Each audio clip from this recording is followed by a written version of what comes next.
জয় মা বলা, জয় গুরুদেব, নমস্কার। অ্যাস্ট্রো বিআরএসে সকলকে স্বাগত জানাই। আশা করি সকলে ভালো আছেন। আমি সুরজিৎ। আজ আবার বকরি শনিদেবের প্রভাব কেমন পড়তে চলেছে সিংহ রাশির ওপর, সেই নিয়ে আলোচনা করব। শুরুতেই বলবো, এই আলোচনা আপনাদের জীবনে 40 থেকে 50 ভাগ ফলিত হবে। কেউ দয়া করে ভাববেন না যে এটি আপনাদের জীবনে 100% ফলিত হতে চলেছে। তার কারণ হচ্ছে বর্তমানে যা গ্রহের স্থিতি এবং সেই স্থিতি অনুযায়ী বকরি রয়েছেন শনিদেব, তার প্রভাব প্রত্যেকটি রাশির উপর কীরকম পড়তে চলেছে সেই নিয়ে এই আলোচনা। এবং আজকে শুধুমাত্র সিংহ রাশিকে নিয়ে আলোচনা করব, তাই এটি কারোর ব্যক্তিগত লগ্নগোষ্ঠী নিয়ে আলোচনা নয়। সেই বিষয়টি মাথায় রেখে দেখবেন। এবং এর উদ্দেশ্য হচ্ছে যা কিছু ভালো রয়েছে তা দেখে যেন আরও ভালোভাবে প্ল্যান করতে পারেন, এবং যা কিছু নেগেটিভ রয়েছে তা দেখে সতর্ক বা সাবধান হতে পারেন। তো আর বেশি দেরি না করে আলোচনা শুরু করব।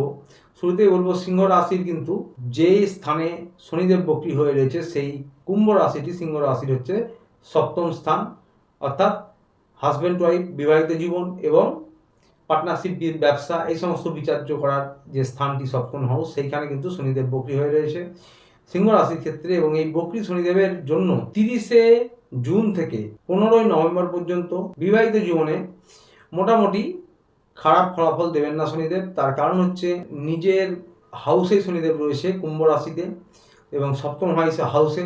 তো সুতরাং শনিদেব মানেই হচ্ছে একটু অহংকারহীনতা, কর্মপরায়ণ এবং ধর্ম, যারা সিনিয়র রয়েছে তাদের সম্মান দেওয়া, পরিশ্রম করা, এই সমস্ত কিছুর কারক কিন্তু শনিদেব, বা শনিদেব এই সমস্ত কিছুতেই খুশি, সন্তুষ্ট হন। তো সুতরাং আপনাদের হাজব্যান্ড ওয়াইফের ক্ষেত্রে বলবো, যারা এই সময় চলাকালীন শনিদেব বকরি চলাকালীন আপনারা কিন্তু একে অপরের কেয়ার করুন এবং একে অপরের সাহায্য করুন। যতটা সম্ভব ইগোকে দূরে সরিয়ে রাখুন, একে অপরকে ডোমিনেট করবেন না। তো সুতরাং কেয়ার করুন, সাহায্য করুন, অর্থাৎ নিজেদের সম্পর্কে একটু নিজেদের এফর্ট বাড়ান, পরিশ্রম বাড়ান। তাছাড়া আপনাদের কিন্তু কর্মস্থান, অর্থাৎ যারা হাজব্যান্ড ওয়াইফ কাজে বা জব করেন দুজনেই হয়তো, তাদের ক্ষেত্রে কিন্তু কর্মস্থানে উন্নতি হয়ে রয়েছে এবং আপনাদের অর্থনৈতিক পরিকাঠামো কিন্তু মোটের ওপর ভালো থাকবে। প্রমোশন, পদোন্নতি কিন্তু হতে পারে, কিন্তু পরিশ্রম করতে হবে। শনিদেব পরিশ্রমের দেবতা এবং বকরি রয়েছেন। বকরি থাকাকালীন গ্রহের কিন্তু পাওয়ার বেড়ে যায়। তো সুতরাং আপনাদেরকে কিন্তু শনিদেব ভালো এফেক্ট অবশ্যই দেবে, কারণ নিজের ঘরে রয়েছেন, নিজের ঘরকে উনি খারাপ করবেন না। আপনাদের কিন্তু 6 নম্বর হাউসের প্রভাবও কিন্তু শনিদেব দেবেন, তার কারণ বকরি গ্রহ আগের ঘরের প্রভাব দেয়। তো সুতরাং শারীরিক টুকটাক সমস্যা হতে পারে, আপনাদের প্রতিযোগীরা একটু মাথা চাড়া দিতে পারে, যারা প্রতিযোগী রয়েছেন শারীরিক টুকটাক সমস্যা হতে পারে এবং মাঝে মাঝে মনে অস্থিরতা আসতে পারে, ভুল বোঝাবুঝি হতে পারে, যার জেরে কিন্তু মনোমালিন্য, কথার অবাধ্য হওয়া এবং পুরনো কথা টেনে নিয়ে এসে, পুরনো দুঃখ কষ্ট, পুরনো স্মৃতি টেনে নিয়ে এসে কিন্তু কলহ হওয়া বা মনে কষ্ট পাওয়ার সম্ভাবনা রয়েছে। তো নিজেদের সম্পর্ক উন্নত করুন, কেয়ার করুন, আগেই বললাম, একে অপরকে সাহায্য করুন, তাহলে এগুলো অনেকটাই কাটিয়ে ওঠা যাবে। অর্থনৈতিক পরিকাঠামো বা কর্মের জায়গাটা মোটামুটি ভালো এফেক্ট দেবেন যারা পরিশ্রম প্রয়াস করছেন তাদের। যারা পার্টনারশিপে ব্যবসা করছেন বা ব্যবসা করতে যাচ্ছেন তাদের বলবো, আপনারা নভেম্বর মাসের আগে, 15ই নভেম্বর আগে নতুন করে পার্টনারশিপে ব্যবসা না করাই ভালো। এবং যারা পার্টনারশিপে ব্যবসা করছেন তাদের উদ্দেশ্যে বলবো যে আপনারা আপনাদের পার্টনারের সঙ্গে ব্যবহার ভালো রাখুন, মুখের বাণী কোথার উপর নিয়ন্ত্রণ রাখুন এবং অবশ্যই সতর্ক বা সাবধান থাকুন, সচেতনও থাকুন। বন্ধুরা, শনিদেবের যে প্রথম দৃষ্টি, অর্থাৎ 3 নম্বর দৃষ্টি আপনাদের কিন্তু ভাগ্যস্থানে পড়ছে। তো সুতরাং শনিদেবের 3 নম্বর দৃষ্টি আপনাদের ভাগ্যস্থানে পড়ছে, তাই ভাগ্য আপনাদের সাথ দেবে। যারা প্রচেষ্টা প্রয়াস করছেন তাদের কিন্তু অর্থনৈতিক বা কর্মের জায়গাটা ভালোই থাকবে এই সময় চলাকালীন।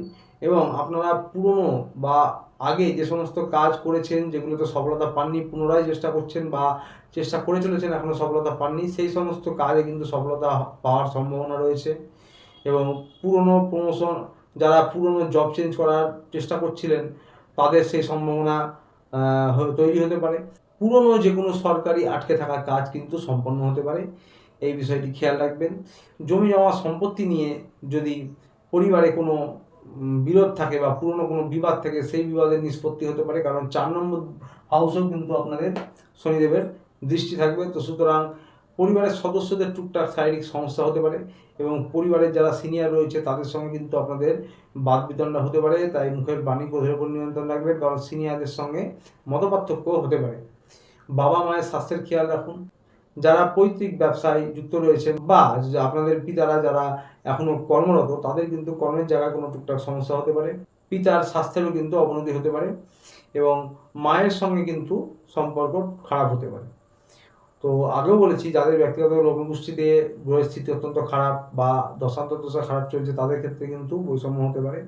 বাকি সকলদের জন্য বলবো, পিতার স্বাস্থ্যের টুকটাক সমস্যা হতে পারে, পিতার কর্মের জায়গাটা একটু সমস্যা হতে পারে, মায়ের কিন্তু সঙ্গে সম্পর্কের অবনতি হতে পারে। তাই পরিবারের সকল সদস্যের সঙ্গেই সম্পর্ক উন্নত করুন, মুখের বাণী কথার উপর নিয়ন্ত্রণ রাখুন। এবং বন্ধুরা, ওই সপ্তম হাউসে যে শনি বসে রয়েছে, তার জেরে আপনাদের কিন্তু নতুন যারা বিবাহর প্রচেষ্টা করছেন, তাদের কিন্তু বিবাহ যোগ কিন্তু তৈরি হতে পারে। প্রেমের জন্য বলবো যে আপনারা কিন্তু নতুন করে প্রেমে যারা পড়তে চাইছেন বা রিলেশনে যেতে চাইছেন, তাদের কিন্তু সেটা ক্ষণস্থায়ী হতে পারে। যাদের পুরনো প্রেম অনেক আগের, হয়তো এখন আর নষ্ট হয়ে গেছে, তাদের কিন্তু পুরনো প্রেম ফিরে আসতে পারে।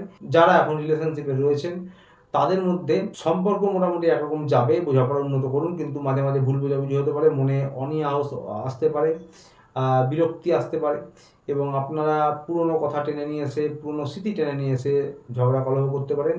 এই বিষয়গুলি ঘটতে পারে। এবং কর্মের জায়গায় বললাম মোটামুটি সবই ভালো, অর্থনৈতিক কাঠামো বা পদোন্নতি, প্রমোশন, কিন্তু কারো কারো ক্ষেত্রে একটু দেরি হতে পারে, ডিলে হতে পারে, এই কথাটা মাথায় রাখতে হবে। এবং নবকর্মপ্রাপ্তির যোগ হতে পারে, নতুন কর্মপ্রাপ্তির যোগ হতে পারে অনেকের ক্ষেত্রে। এই বিষয়টি একটি ভালো দিক। বন্ধুরা, এবার স্বাস্থ্য নিয়ে বলবো।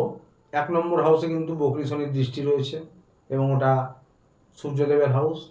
তো সুতরাং জুলাইয়ের 16 তারিখ থেকে এই পুরো সময়কালটা আপনাদের স্বাস্থ্য নিয়ে বিশেষ সচেতন থাকতে হবে।